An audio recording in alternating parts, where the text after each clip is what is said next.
Shrink in the house. Wow, viral video. Anything over 1,000 for me is a viral. That's what I call it.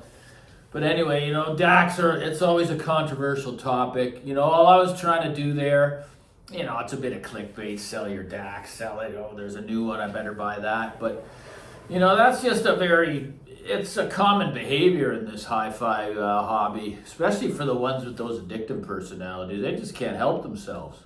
They're powerless, man. It's like the carrots are dangling, and that's the example I use, and the compulsion to act. It's stronger than your actual will, To me, that's a problem. So, and I've been really, really good not acting on compulsions, right? That's what I like to have. I like to have the same gear behind you to just show that it's okay to enjoy what you have. Like the big reds behind me. I can never say enough about them and how much they changed my life in this hobby, okay? Now, I always like to tell the story, and I'll always revisit this topic because I just feel it's that important that this speaker, not this exact model, but I do recommend this exact model, can change a lot of audiophiles' lives forever. Like, they've been searching for this certain sound, and they can't get a speaker to work properly in their room. Well, as the story goes, a guy that I know was able to get these at a good deal, shipped from the United States many years ago when I got them, over 7 years ago. So the saving grace here was I had the ability to go over to the individual's home and hear them in a completely different setup, a completely different space. His was very long and very rectangular, and he was able to bring them out, okay? And we'll talk about the bringing out thing in a little while here. But for me, I really like a lot of bass impact, and there's a lot of talk on the forums that Open Baffle can't do bass. Well, I'm here to tell you that's going to be room dependent, and that's just completely untrue in my room. And the bass is unlike any box speaker. It's just so different. So what I felt in his room, because it was a lot larger when I was asking him to play these certain tracks so I could decipher whether this speaker was for me or not, I felt that it was lacking a little bit in the low end. But what I said to myself is, look, your room is like 3 times smaller. It's not a rectangle. They're going to be perfect in your room. Because let's face it, guys, these aren't a small speaker. Like, they're 17 inches wide. Whatever they are tall, 42 inches. And they're big fridge boxes. So you're going to bring them into your space and you're going to hope for the best. And that's what we all do when we buy a new audio product. So I was really, really nervous because I was pretty experienced at that point. And I kind of knew what I was after. I was after a full range sound that could basically disappear in the room, give me that bass impact, and just openness of sound to fill my room, right? And give me imaging that was just similar to a stand mount, and not be a problem in the room. Like, basically remove the wall boundaries. We know that that's what the Open Baffle can do. They're also a very directive listen, meaning there is a sweet spot, guys. So if you're someone that can sit in one position for a long time, you're going to benefit from these, because once you stand up, you can hear the sound degradation, okay? Now, that's not a deal breaker for me. Obviously, I wouldn't have them. But they're one thing, I'm an aesthetics guy, so when I always saw pictures of these speakers, and it was the less is more type industrial vibe that I love so much. Like, they're like industrial monoliths, right? They're a very, very inert baffle that has no resonance when playing really loud, guys. It's got this beautiful textured surface to it. And it's a 2.5 inch thick baffle, guys. So when Clayton was building these, he had a factory, he had employees, orders were being fulfilled, right? And the fit and finish was of a very, very high level. I'm not going to speak on the Caledon because I've never had a pair here, but I know there's issues getting those out to customers, and that's too bad. You know, the man knows what he's doing. He's been on this path for a very, very long time. Knows what he's doing with open baffles. So you know, okay, I pull the trigger. I spend the money on the M3 Triode Masters.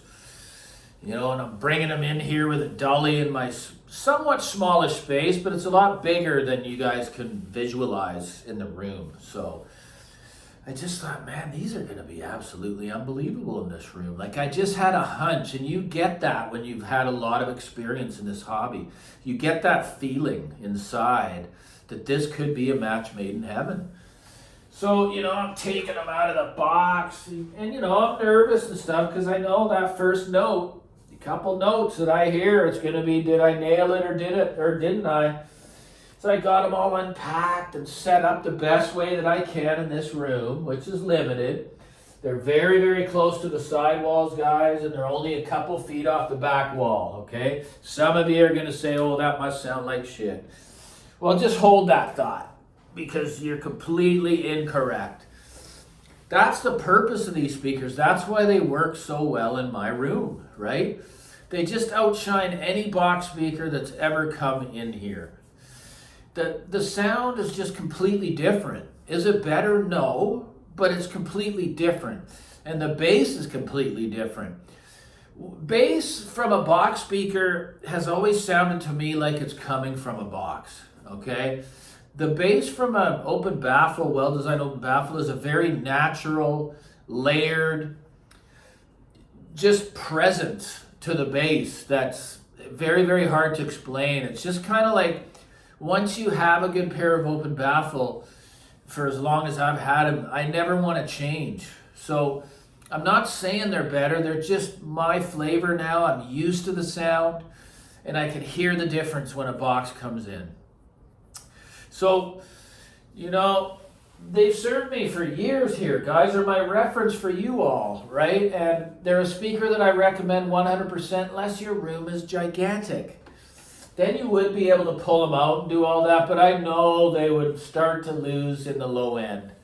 They would. They actually benefit from a smaller to medium-sized room when it comes to pressurizing it, which is more of a word for a box speaker. But they're going to fill the room if it's medium, you know, medium size, and just be a perfect match, like almost perfect. Like, it's so good with the Bel Canto E1X, just a simple system here that I'll always revisit this topic, because this is a speaker that changed my life. Like, the second I came home, set them up, put on, say, Tracy Chapman New Beginning album, and just listened to it, I just was like, oh my God, I've nailed it. Not only do they play unbelievably well at low volume, you can crank these things, and these 15-inch drivers never lose control, and they never start to shout. It's just the control that they remain under, and just the smoothness too. These are a dipole design, meaning that, you know, they're basically a point source with a compression driver on the back.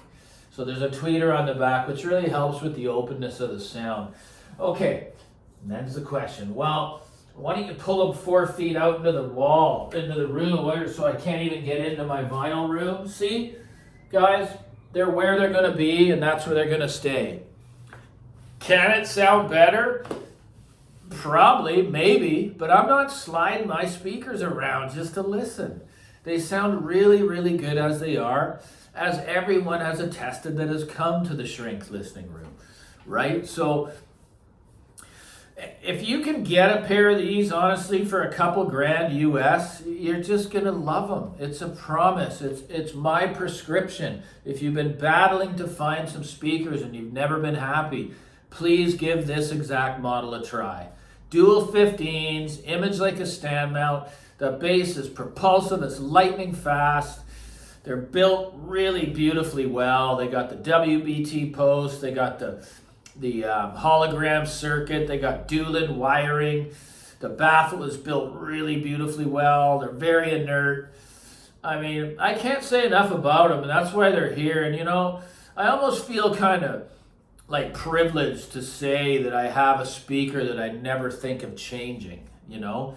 It's almost a unheard of thing to say in the audio world.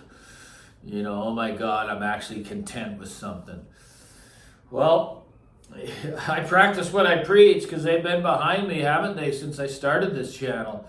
So anyway, guys, all the comments that came on the last video, whether I'm right or wrong about the content, many people agree, and all the comments, many of them, like 80 or 90, I answer them all. And thanks for such respectful comments, right? Because anyone that just gets out of line in that way and it's immature and just serves no purpose for the content, can't help anybody, they'll be gone as quick as they come. Or they just will go unreplied. Sure, I'll let it sit up there if that makes you feel good, but I'm not, there wasn't even one. And they're still coming in on that video. So anyways, I'm an open baffle guy. I have been for many, many years. And to be honest, the first hint of it, I gotta give credit to Ron at New Record Day because he reviewed the first version of these, which were actually a T. They had the pillar at the back. They were just called the M3s, and they had a big pillar down in the back. And he said these words, because I always wondered, well, how would those beautiful speakers work in a smallish room? And at the end of the video, he said, you're darn right they'll work in a small room. This is when he was just getting going. So that resonated with me, and it stuck with me, you know. So I seeked them out, and I had a chance to get them, and I'm so glad I did. You know, I recommend these speakers for anybody. They love major power, and they like low power. You can throw 20 watts of tube power at them. No problem, man. They sound absolutely amazing. So that's my goal here, guys, is to take you to that promised land. Find you something that you can finally stop the insanity and just listen and be proud of what you own, you know? So anyway, Shrink loves you. Like and subscribe. Be kind, be respectful. And I'll see you on the next one because they're going to continue to come. And we'll see you Friday night, 6 p.m. Pacific for the lives. Thanks for all the support that you guys send, the super thanks, the comments. It all means a heck of a lot to me. It keeps me doing this. So cheers, guys.